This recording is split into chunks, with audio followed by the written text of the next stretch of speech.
صبح روشن لبریز است و هر ذره من.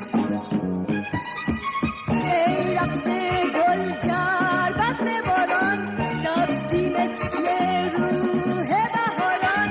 از عطر و نوری ای مهربانی، صد آسمان از رنگی کمانی. ای زلال شبنم تکرار ابریشم. از عطر و نوری ای مهربانی، صد آسمان از رنگی کمانی. ای زلال شبنم تکرار ابریشم.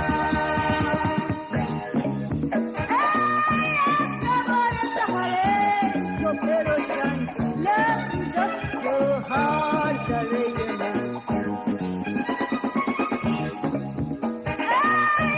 نبار سحر صبح روشن لبریز است و هر ذره من.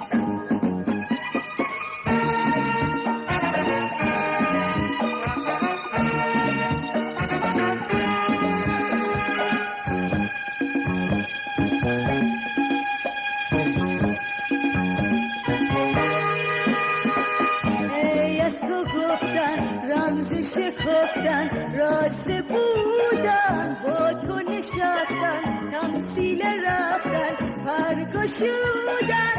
ای آفریدن ای تازه دیدن، ای شور سرودن.